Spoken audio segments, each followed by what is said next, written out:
Hello student, आज हम बात करने वाले हैं हमारे क्लास 9 का chapter number first French revolution.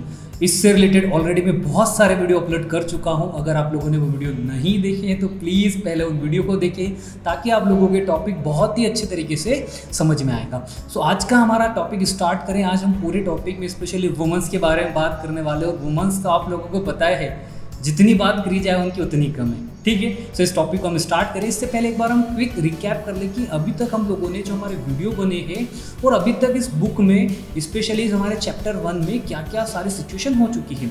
सो अगर आप लोगों ने वीडियो नंबर 1 देखा होगा तो हम लोगों ने देखा था कैसे फ्रांस में एक डेट थी। कौन सी डेट? 14 जुलाई 1789 से फ्रांस के अंदर रिवॉल्यूशन होता है स्टार्ट। सेकेंड नंबर का अगर आप लोगों ने वीडियो जो था हमारा देखा होगा तो इस वीडियो में मैंने आपको बताया था कैसे फ्रांस के अंदर एक ब्यूटीफुल प्रिंसेस के साथ राजा की शादी होती है। पैसे इनके पास रहते नहीं इतने, इनकम बहुत कम हो जाती है। राजा टैक्स बढ़ाने की प्लानिंग करता है, माइंड में सोचता है। साथ ही साथ मैंने आप लोगों को बताया था कैसे फ्रांस के अंदर 3 स्टेट थे, first state, second state, third state, ये चीज़ बताई थी। और थर्ड वीडियो में तो मैंने आप लोगों को बताया था कैसे 3 फेमस फिलोसॉफर्स, आप लोगों को भी अब तो उसका नाम याद हो गया होगा। क्या नाम थे उनके? John Locke, Jean Jacques Rousseau and Montesquieu. इनके बारे में बताया था कैसे इन्होंने लोगों का माइंड को, थॉट्स को, प्रोसेसर को एकदम चेंज करा था। थॉट प्रोसेसिंग जो होती है ना, सोचने का जो तरीका, जिस तरीके से वो सोचते हैं, ये पूरा का पूरा तरीका चेंज हो चुका था। ये मैंने आपको बताया था। 4th नंबर की वीडियो में मैंने स्टेट जनरल की जो मीटिंग थी उसके बारे में बताया था, कैसे मीटिंग स्टार्ट होती है, कैसे रिप्रेजेंटेटिव चले जाते हैं और फाइनली जो राजा था 4 जुलाई 1789 को नेशनल असेंबली को एक्सेप्ट कर लेता है। 5th नंबर का जो वीडियो था, उस 5th नंबर की वीडियो में मैंने आप लोगों को बताया था कैसे फ्रांस के अंदर नेशनल असेंबली बनती है। 6th नंबर के वीडियो में मैंने आपको बताया था कैसे जेकोबियन क्लब जो था वो स्टार्ट होता है। इसके बाद हम लोगों ने पढ़ा था रेन ऑफ टेरर, और रेन ऑफ टेरर के बाद आज का जो हमारा टॉपिक है, इस टॉपिक में हम स्पेशली डिस्कस करने वाले हैं वुमेन्स के बारे में और क्या वुमेन्स ने रिवॉल्यूशन जो था उसमें पार्टिसिपेट किया या उनका किस तरीके से रोल था।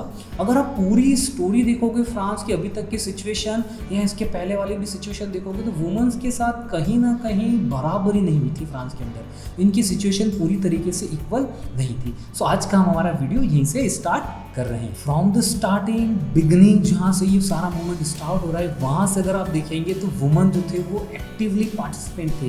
वुमन एक्टिवली इन सारे मूवमेंट्स के अंदर जितने भी फ्रांस के अंदर हो रहे थे उससे इन्वॉल्व थे, उनसे जुड़े हुए थे और उसमें वो पार्टिसिपेट कर रहे थे।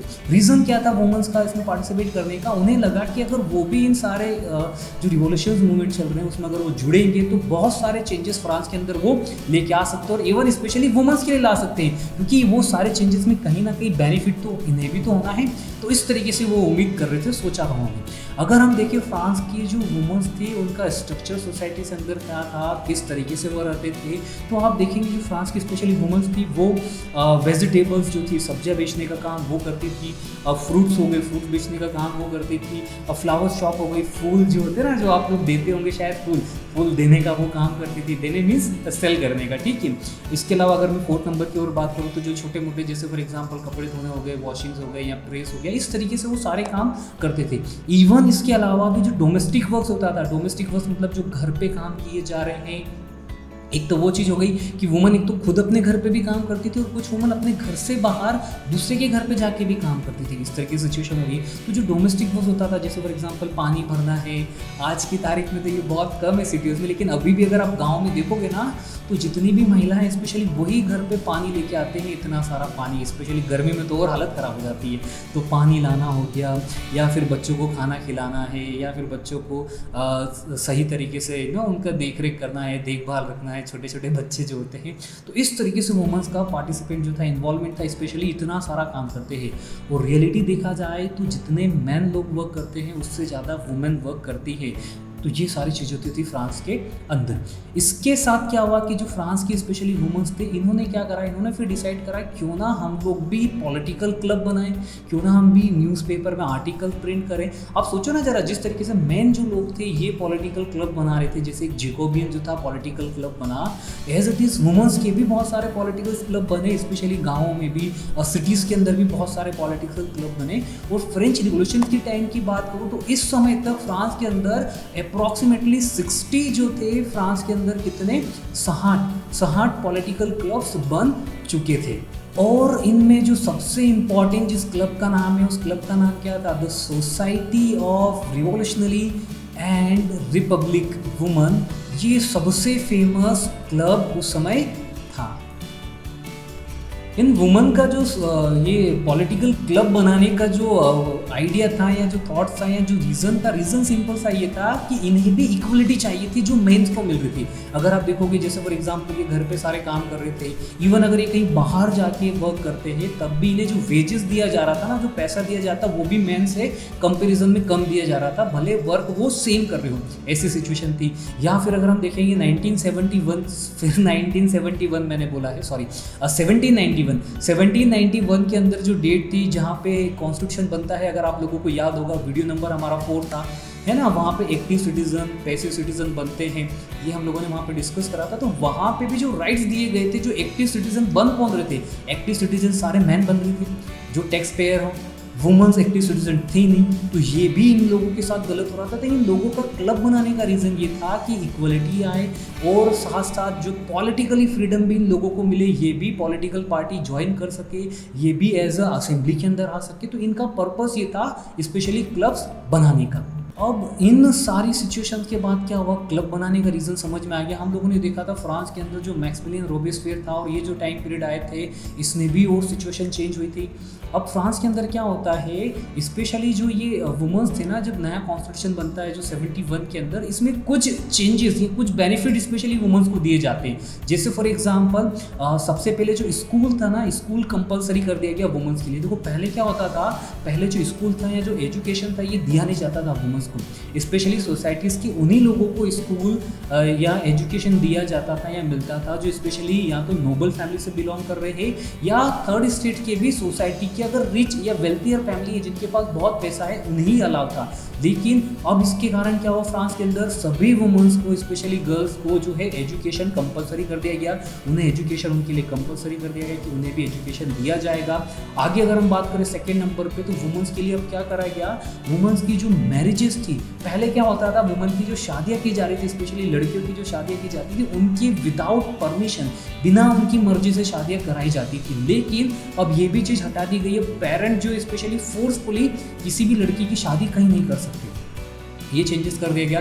थर्ड नंबर की अगर मैं चेंजेस की बात करूँ तो यहाँ पे एक और चेंजेस ये हो जाता है कि अब जो शादी की गई है वो भी एज अ सिविल जो है उसके अंदर इंक्लूड किया जाता है। मतलब जो मैरिज है ना, मैरिज को पहले क्या था, एक कॉन्टेक्ट के अंदर इंक्लूड किया जाता है अब मैरिज को। सो मैरिज हम लोगों ने देखा कैसे सिविल लॉ के अंदर एक कॉन्टेक्ट के अंदर इंक्लूड किया गया। उसकी अगर हम आगे बात करते हैं तो अब जो डिवोर्स लेना जो था स्पेशली वो भी लीगल कर दिया गया। कोई भी मैन या वुमेन डिवोर्स ले सकती है और कोर्ट में जा सकती है, डिवोर्स के लिए वो फाइल कर सकती है। तो इस तरीके से बहुत सारे जो चेंजेस थे फ्रांस के अंदर स्पेशली वुमेन्स के साथ हम लोगों को देखने को मिले।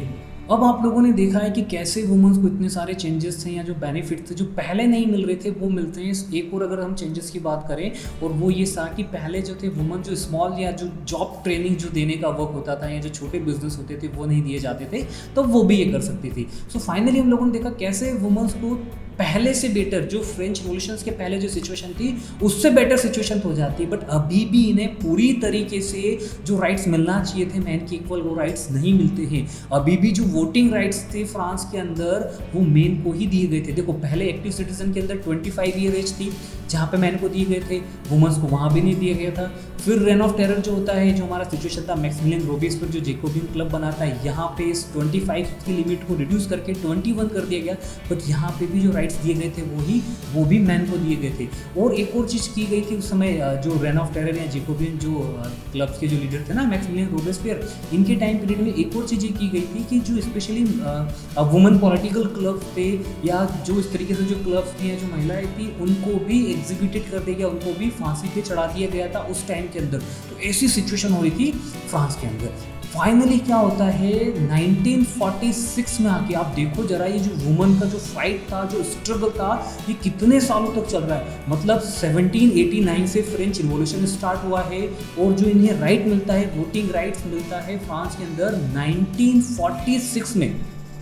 आप कैलकुलेट कर सकते हो अप्रॉक्सीमेटली 150, 180 या 200 ईयर्स के आसपास का कैलकुलेशन हो रहा है। इतने सालों बाद वुमेंस को जाके वोटिंग राइट मिलते हैं और इतनी लंबी इन लोगों की स्ट्रगल चलती रहती है, पर फाइनली वुमेंस को जाके वोटिंग राइट्स मिल जाते हैं। तो इस तरीके से वुमेंस का इसके अंदर इन्वॉल्वमेंट था फ्रेंच रिवॉल्यूशन में।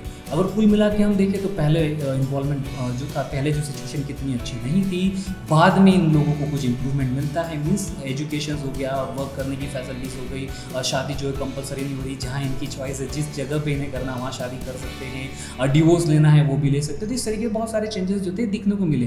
कुछ पॉलिटिकल क्लब भी बने, कुछ क्लब्स को बैन भी कर दिया गया, कुछ क्लब्स को बंद भी कर दिया गया, कुछ महिलाओं को फांसी पे भी चढ़ा दिया गया, स्पेशली जो समय की लीडर्स होती थी। और फाइनली जो था इनका स्ट्रगल लॉन्ग टाइम तक चला और 1946 में आके इन लोगों को फाइनली जो है वोटिंग राइट्स मिल गया। तो ये आज का हमारा टॉपिक यहीं पे कंप्लीट होता है।